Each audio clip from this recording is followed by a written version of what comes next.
Hello students, welcome to my channel biology quest. आज की video में हम लोग बात कर रहे हैं ट्रांसक्रिप्शन। तो ट्रांसक्रिप्शन क्या है? आप देख रहे हैं ये डीएनए, और डीएनए से जब आरएनए बनता है तो इस प्रोसेस को हम लोग ट्रांसक्रिप्शन कहते हैं।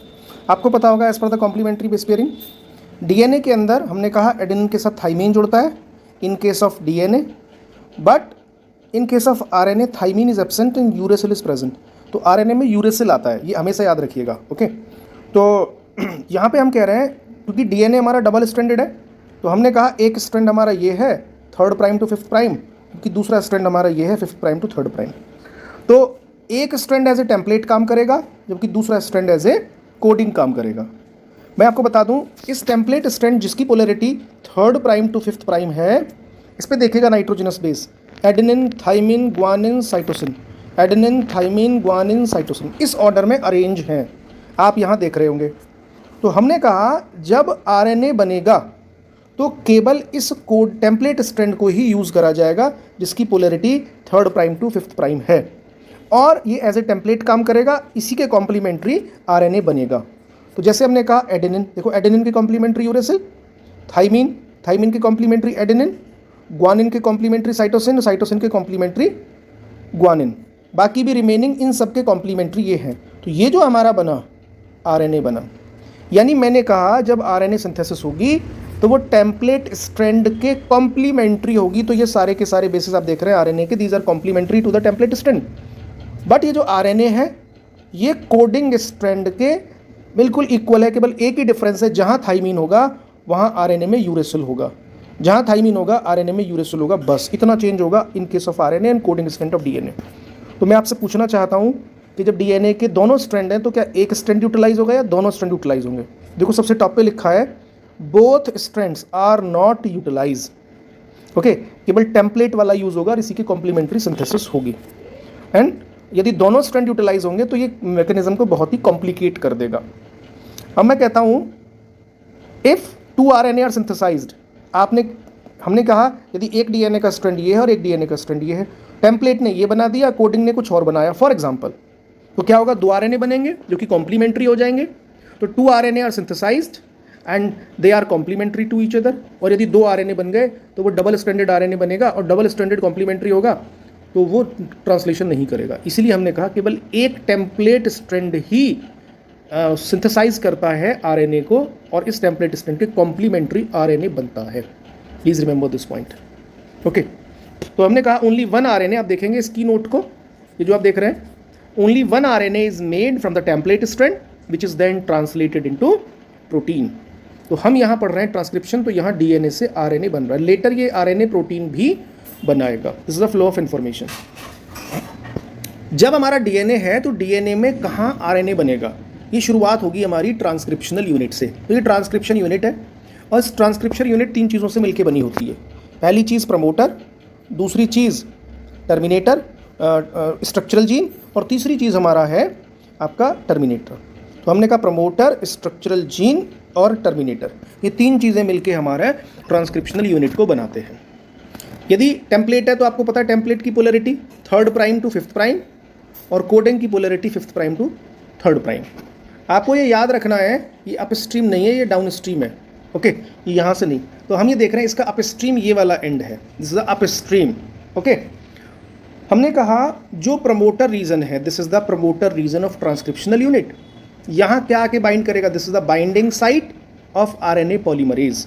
यहाँ पे प्रमोटर रीजन पे आरएनए पॉलीमरेज आके बाइंड करेगा। इसके अलावा आप देखिएगा स्ट्रक्चरल जीन, ये जो सेगमेंट है हमारा स्ट्रक्चरल जीन का, ये structural gene that code for the RNA, means यदि यहाँ पे हमारे नाइट्रोजनस बेसिस अटैच हैं तो उनके कॉम्प्लीमेंट्री आरएनए बनेगा, तो ये आरएनए को कोड करेंगे।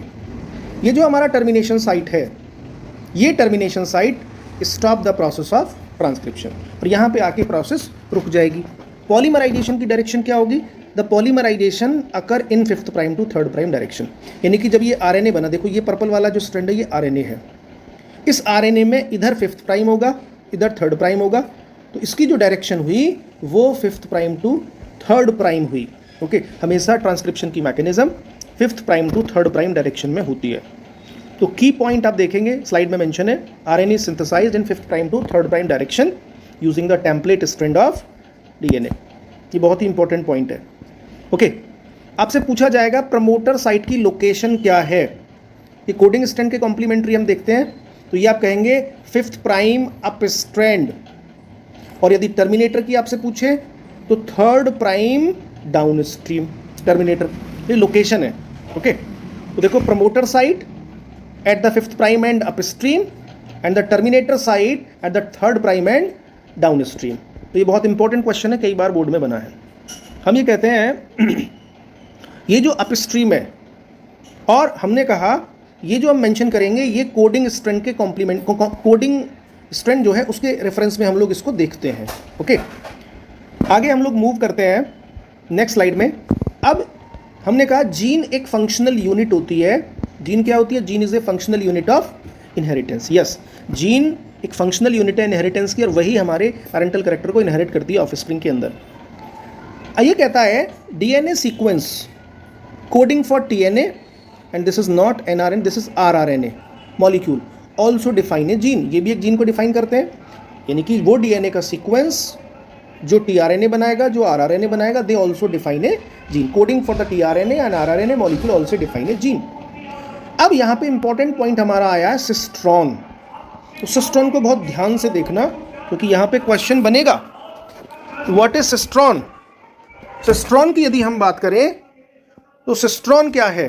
Cistron is A segment of DNA code for a polypeptide, यानी कि एक ऐसा सेगमेंट डीएनए का जो कि एक पॉलीपेप्टाइड यानी कि प्रोटीन की सिंथेसिस करेगा, तो हम उसी को कहेंगे सिस्ट्रॉन। ओके, अब मैं कहूं दो तरीके के ऑर्गेनिजम्स होते हैं, एक मोनोसिस्ट्रोनिक और एक पॉलीसिस्ट्रोनिक।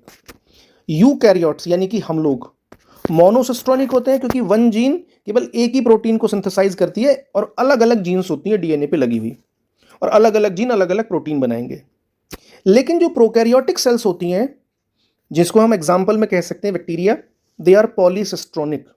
पॉली मीन्स मैनी, यानी कि मोर देन पॉलीपेप्टाइड। तो इसलिए प्रोकैरियोट्स पॉलीसिस्ट्रोनिक और यूकैरियोट मोनोसिस्ट्रोनिक, क्योंकि एक रीजन केवल एक ही पॉलीपेप्टाइड को कोड करता है, वहां पे एक से ज्यादा पॉलीपेप्टाइड को कोड करता है।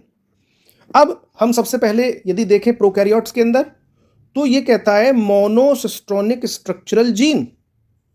यहां पे हम कहेंगे इंटरप्टेड कोडिंग सीक्वेंस। जैसे दो तरीके का सीक्वेंस होता है, एक्सॉन और इंट्रॉन। जो एक्सॉन है ये एक्सॉन कोडिंग सीक्वेंस है या एक्सप्रेस सीक्वेंस है। कैसे? हमने कहा देखो ये आरएनए है, जस्ट ए मिनट, हमने कहा ये आरएनए है, तो आरएनए में हमने कहा ये जो मैंने यहां नाइट्रोजनस बेस लगाया, केवल यही चीज प्रोटीन बना रही है, यही चीज प्रोटीन बना रही है, तो ये क्या है? एक्सॉन। और जो चीज प्रोटीन नहीं बनाएगी, दिस इज इंट्रॉन। तो इंट्रॉन एक ऐसा पार्ट है जो कि इनएक्टिव होता है, और एक्सॉन एक ऐसा पार्ट है जो कि एक्टिव होता है। तो एक्सॉन कोडिंग सीक्वेंस होता है जिसको हम एक्सप्रेस सीक्वेंस कह रहे हैं, और ये मैच्योर आरएनए में आपको दिखेगा, क्योंकि जब प्रोसेसिंग होगी तो वो हम कहेंगे मैच्योर एमआरएनए बन जाएगा, एचएनआरएनए से एमआरएनए बनेगा। इंट्रॉन जो है वो हमारा इंटरवीनिक सीक्वेंस है, डोंट कोड, यानी कि ये आपको मैच्योर आरएनए में नहीं दिखेगा, क्योंकि इंट्रॉन कभी भी प्रोटीन नहीं बनाता। तो हमें इसको रिमूव करना पड़ेगा जब हम पढ़ेंगे क्या? RNA processing. तो जब रिमूवल ऑफ इंट्रॉन यानी कि इंट्रॉन निकाले जाएंगे और एक्सॉन जोड़े जाएंगे, तो उस प्रोसेस को स्प्लाइसिंग कहते हैं। ये हम आगे देखेंगे। तो अब हमने कहा आरएनए तो तीन तरीके के होते हैं। पहला है एमआरएनए। पूरा नाम आप देखेंगे, एमआरएनए का मीनिंग है मैसेंजर आरएनए। मैसेंजर आरएनए मतलब यही एमआरएनए के पास इंफॉर्मेशन है प्रोटीन बनाने की, यानी कि the template for the protein synthesis and having information in the form of genetic code. इसी एमआरएनए पे इंफॉर्मेशन लगी हुई है, यानी कि यही एमआरएनए प्रोटीन बनाएगा। दूसरा होता है हमारा टीआरएनए। तो टीआरएनए का पूरा नाम ट्रांसफर आरएनए। जैसा कि नाम से पता है, जब ये ट्रांसक्रिप्शन की मैकेनिज्म होगी तो यहां पे आप देख सकते हैं ये टीआरएनए का स्ट्रक्चर है, जिसको एडेप्टर मॉलिक्यूल भी कहते हैं। ये अमाइनो एसिड लेके आएगा, it brings the amino acid and also read the genetic code. ये दो इंपॉर्टेंट फंक्शन है एडेप्टर मॉलिक्यूल या हमारे टीआरएनए की, जिसको ट्रांसफर आरएनए कहते हैं। एक तो अमाइनो एसिड लेके आएगा, दूसरा जेनेटिक कोड को रीड करेगा, और तीसरा हमारा है आरआरएनए, मीन्स राइबोसोमल आरएनए। नाम से पता चल रहा है ये आरआरएनए राइबोसोम का स्ट्रक्चर बनाता है। ओके, तो स्ट्रक्चर राइबोसोम इसी के बने होते हैं। दूसरा, कुछ केसेस में हमारे ये कैटालाइटिक इन फंक्शन होता है, जैसे फॉर एग्जांपल राइबोजाइम। तो राइबोजाइम एक तरीके का आरआरएनए है जो कि एक एंजाइम की तरह काम करता है। आगे हम लोग देखते हैं। अब जब ट्रांसक्रिप्शन की प्रोसेस होगी तो इस ट्रांसक्रिप्शन की प्रोसेस में 3 स्टेप्स होंगे। क्या? इनिशिएशन, दूसरा स्टेप इलोंगेशन और तीसरा स्टेप टर्मिनेशन। इनिशिएशन का मतलब है शुरुआत, इलोंगेशन का मतलब है प्रोसेस कंटिन्यू चलेगी और टर्मिनेशन प्रोसेस रुक जाएगी। तो इसके पहले हम ये तीनों स्टेप पढ़ें, जरा इन पॉइंट्स को हम लोग देख लेते हैं एक बार। The process of transcription in the formation of mRNA from DNA with the help of an enzyme RNA polymerase. यानी कि हम यहाँ डीएनए की हेल्प से, यानी कि डीएनए एमआरएनए बनाएगा, किसकी हेल्प से? आरएनए पॉलीमरेज की हेल्प से। इसी को हम ट्रांसक्रिप्शन कहते हैं। तो शुरुआत करते हैं पहले स्टेप की, जिसको हम कह रहे हैं दिस इज द इनिशिएशन। आपको पता है एक प्रमोटर साइट होती है, आरएनए पॉलीमरेज वहीं आके बाइंड करता है। तो RNA polymerase enzyme along with initiation factor, आप याद करेंगे इनिशिएशन फैक्टर क्या होता है? Sigma factor. इधर ये आरएनए पॉलीमरेज है, यदि हम बात करें आरएनए पॉलीमरेज के साथ सिग्मा फैक्टर ऐड हो जाएगा। आप देख रहे हैं ये आरएनए पॉलीमरेज है ग्रीन कलर से और पर्पल कलर से हमारा सिग्मा फैक्टर है। तो सिग्मा फैक्टर जो है ये इनिशिएशन फैक्टर भी है, दोनों बाइंड करेंगे, bind with the DNA sequence at promoter और ट्रांसक्रिप्शन शुरुआत कर देंगे। जैसे ही ट्रांसक्रिप्शन शुरू होगा सिग्मा फैक्टर यहाँ से निकल जाएगा, केवल इसका काम है इनिशिएट करना प्रोसेस को। दूसरे स्टेप में हमने कहा इलोंगेशन होगा। अब आपको पता है स्ट्रक्चरल जीन प्रेजेंट है, तो ये वाला जो स्ट्रैंड है हमारा, ये टेम्पलेट स्ट्रैंड है और टेम्पलेट स्ट्रैंड के कॉम्प्लीमेंट्री हमारे नाइट्रोजनस बेसेस जुड़े हुए जो हमने शुरुआत में देखे थे, और हमारा एमआरएनए बन चुका है। तो आरएनए पॉलीमराइजेशन कॉम्प्लीमेंट्री और nucleoside triphosphate act as a substrate, तो ये सबस्ट्रेट की तरह काम करेगा। फिर ये प्रोसेस चलती रहेगी कहाँ तक? जब तक टर्मिनेशन रीजन नहीं आ जाता। तो तीसरा स्टेप हमारा हो जाता है टर्मिनेशन। ये प्रोसेस कहाँ रुक जाएगी? When RNA polymerase releases reaches terminator sequence. जब ये आरएनए पॉलीमरेज आप देखेंगे पहुंच जाएगा हमारा कहाँ? टर्मिनेटर रीजन पे, तो ट्रांसक्रिप्शन जो है वो हमारा स्टॉप हो जाएगा। Transcription stop. वहाँ रिलीजिंग फैक्टर होते हैं जिसको हम बोलते हैं आरएफ रिलीजिंग फैक्टर, ये इसको रिलीज कर देंगे और mRNA is released and RNA polymerase dissociate from the DNA. Okay, तो आप याद रखेंगे ये वाली बात। यहाँ कुछ पॉइंट मैंने लिखे हैं, आप देखेंगे डीएनए का एक strand 3rd prime to 5th prime वाला टेम्पलेट की तरह काम करता है। आरएनए पॉलीमरेज एक एंजाइम है। एमआरएनए फाइनली हमारे हाथ में प्रोडक्ट आया, हालांकि शुरुआत में अभी हेट्रोन्यूक्लियर है क्योंकि इसमें इंट्रॉन और एक्सॉन दोनों हैं। हम इसको रिमूव कर देंगे इंट्रॉन को, जब से प्रोसेस करेंगे तो मैच्योर एमआरएनए बनेगा। और प्रमोटर जो ट्रांसक्रिप्शनल यूनिट होती है उसमें प्रमोटर स्टार्ट साइट होती है जबकि टर्मिनेटर स्टॉप साइट होती है। अब 3rd स्टेप हमारा हम देखेंगे तो ये कहता है टर्मिनेटर। तो वही सब बातें लिखी हैं। क्या? RNA polymerase recognises the terminator, terminator को रिकॉग्नाइज कर लेगा और यहाँ पे कुछ रिलीजिंग फैक्टर आएंगे जिनको बोलते हैं रो फैक्टर। याद करेंगे आप रो फैक्टर।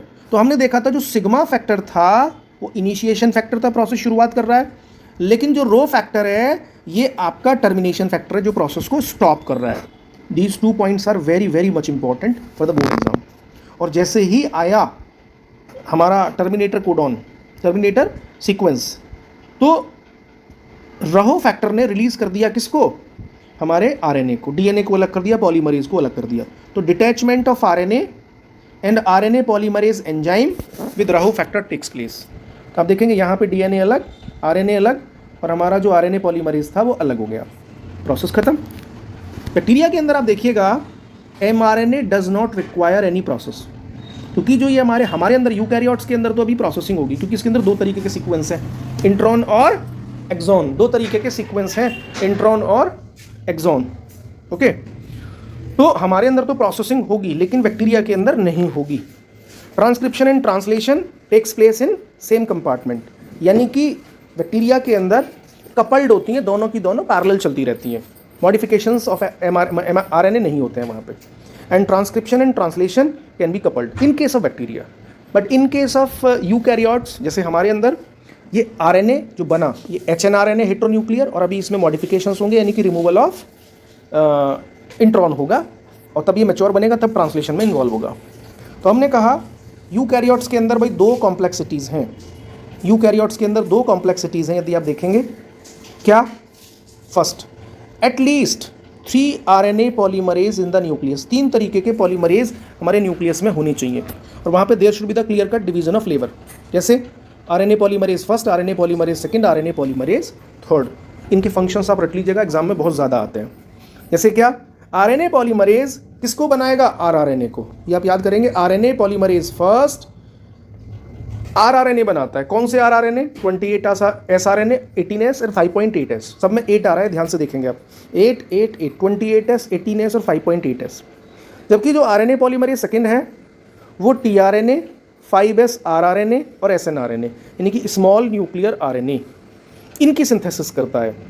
जबकि RNA पॉलीमरेज थर्ड आप देखेंगे ये हमारे mRNA को बनाता है और mRNA जो बना ये हेट्रोन्यूक्लियर बना, जिसको हम कह रहे हैं hnRNA, क्योंकि इसमें इंट्रॉन भी है, वो रिमूव होगा, उसके बाद ये मैच्योर में कन्वर्ट होगा।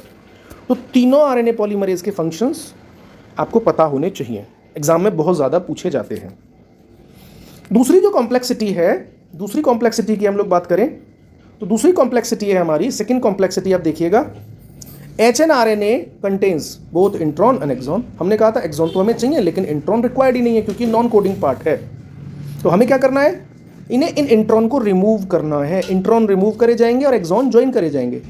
इस प्रोसेस को हम लोग स्प्लाइसिंग कहते हैं। Please remember, the removal of intron and joining of exon is known as the splicing.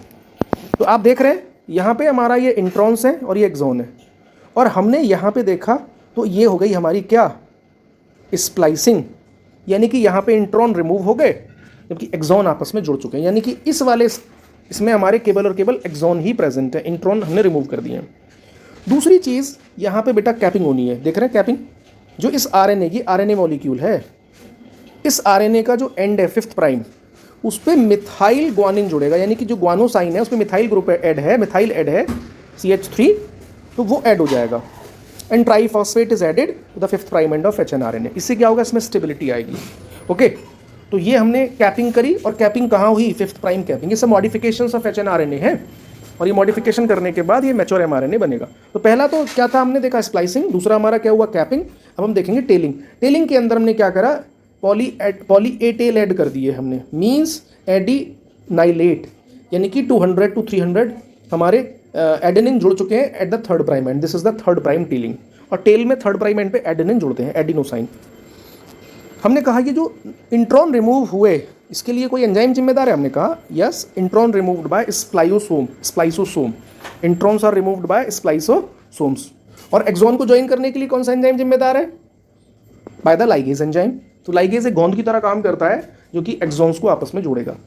Fully, अब देखिएगा, fully processed hnRNA now called mRNA। हमने कहा ये क्या है हमारा? hnRNA, और इससे हमारा फाइनली जो बना ये हमारा बन गया मैच्योर mRNA। तो इसमें क्या हुआ? एक तो स्प्लाइसिंग हुई, दूसरा कैपिंग हुई, तीसरा टेलिंग हुई। स्प्लाइसिंग इंट्रॉन को रिमूव करा, एक्सॉन को जोड़ा, कैपिंग में 5th प्राइम एंड पे मिथाइलेटेड ग्वानिन जुड़ गया, और टेलिंग पे 3rd प्राइम एंड पे पॉली ए टेल जुड़ चुकी है। ओके, और अब ये मैच्योर mRNA बना है न्यूक्लियस के अंदर, लेकिन transported out to the nucleus for the translation. अब यहाँ से ये ट्रांसलेशन की प्रोसेस के लिए हमारे न्यूक्लियस से ट्रांसपोर्ट कर दिया जाएगा साइटोप्लाज्म के अंदर, और वहाँ पे ये हमारा ट्रांसलेशन यानी कि प्रोटीन की सिंथेसिस करेगा। तो this is all about the transcription. और फाइनली हमारा नेक्स्ट वीडियो के अंदर हम लोग बात करेंगे जेनेटिक कोड की। तो जेनेटिक कोड क्या है? Genetic code nothing, this is the nitrogenous bases which are present on the this mRNA। मीन जो जेनेटिक कोड हम पढ़ेंगे, आप देखेंगे उसमें यहाँ पे नाइट्रोजनस बेसिस लगे हुए हैं। तो इन्हीं नाइट्रोजनस बेसिस के 3 के ग्रुप को हम लोग कोडॉन कहते हैं। ओके, तो ये mRNA पे ही कोडॉन प्रेजेंट होता है, और ये कोडॉन मिलके क्या बनाते हैं? Genetic code. तो हमें ट्रांसलेशन की मैकेनिज्म शुरू करने से पहले हमें जेनेटिक कोड एक टॉपिक है जिसको पढ़ना पड़ेगा। Genetic code is present on the mRNA molecule. तो इस वीडियो को ओवर करते हैं, तब तक के लिए all the very best. Thank you so much.